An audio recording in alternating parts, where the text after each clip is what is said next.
In today's notes, we will be talking about the vertex of a parabola in three different forms. The vertex of a parabola is the point where the parabola crosses its axis of symmetry.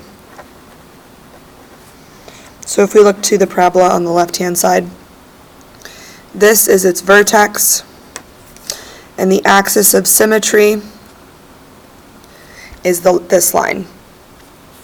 In this case, the axis of symmetry would be x equals 1.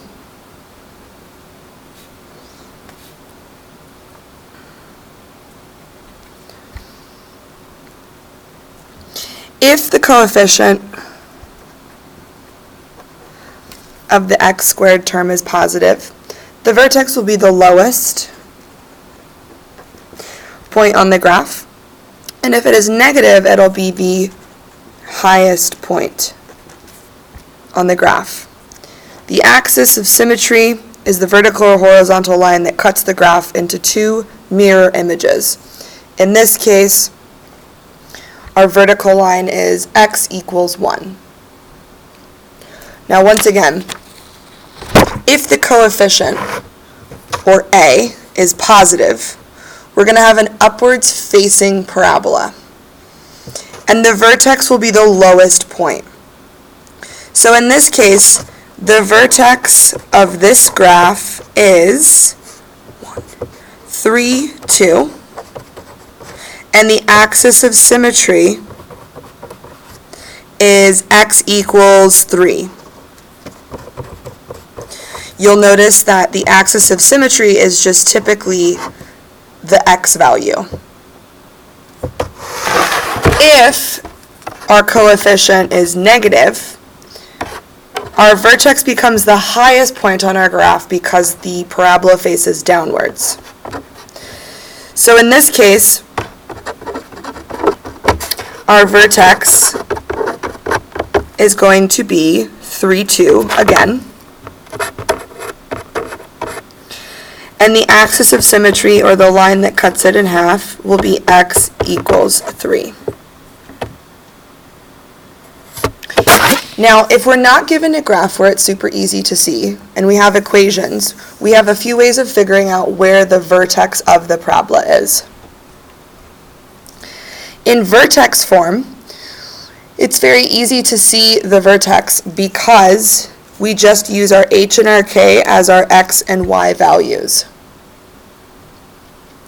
So in this case, the vertex of this equation will be -1 and -4. Remember, with h, or the x value, the horizontal movement, we always have to think opposite. So if it's a positive one, it's really going to be a -1. The vertical value is always exactly what we think it is. So if we were to graph this, the vertex would be at -1, -4. It's facing upwards because our coefficient is positive, so I'm just going to do a rough sketch. And our axis of symmetry is going to be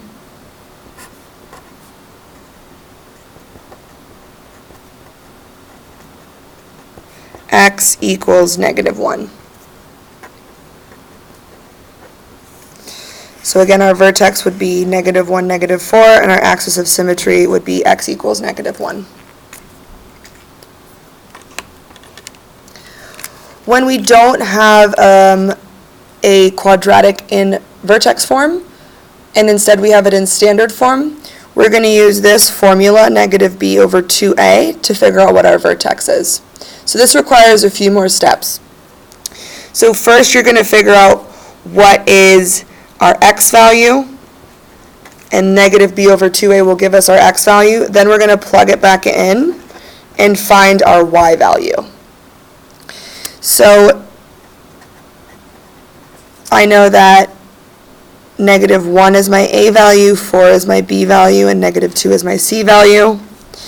So I'm going to plug in 4, and I'm going to make it negative because there's already a negative in my equation, over 2 times a is going to be -1, This gives us negative 4 over negative 2, which is just positive 2. So that means that the x value is going to be positive 2, and the axis of symmetry is going to be x equals 2. I now need to figure out what is my y value, so I'm going to do that by plugging 2 back in for the x and solving for y.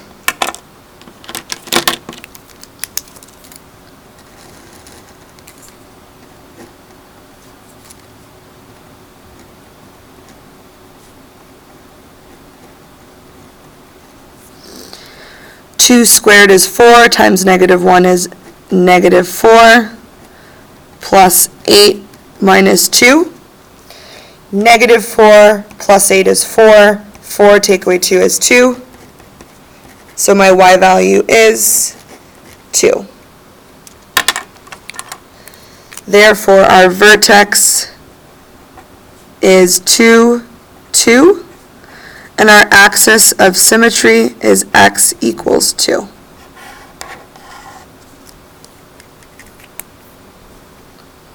So if we were to graph this, it would look something like this.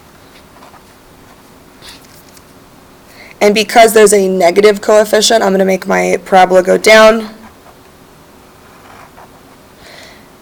My axis of symmetry would be 2. And this is a rough sketch of what this graph would look like. In our last example, we have our quadratic in intercept form. Intercept form is great if we want to know the x-intercepts. So if we were to look at this graph, we already know that our x-intercepts are negative 4, because we would set that equal to 0 and solve, and positive 3.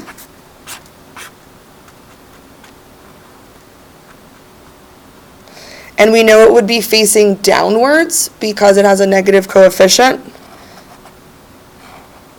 But I don't know where my vertex is.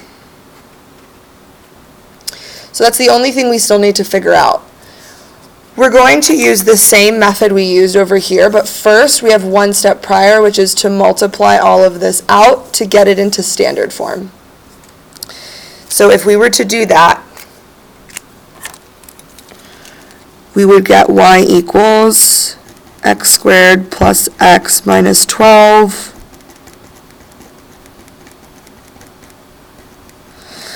So now we have it in standard form, and I'm going to follow the same steps I did before. So negative b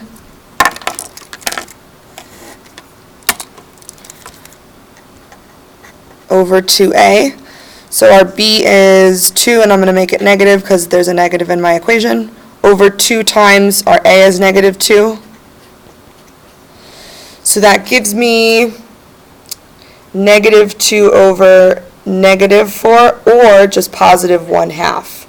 So that means our x value and our axis of symmetry is going to be 1/2. I'm going to plug this back in to my equation to solve for my y value so I have my exact vertex.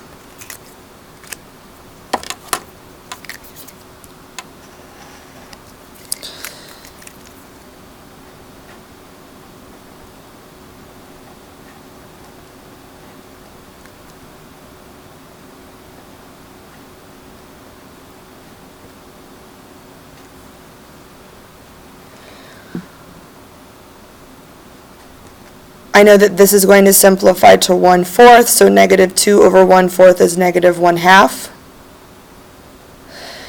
2 times 1/2, or half of 2 is just 1, minus 24.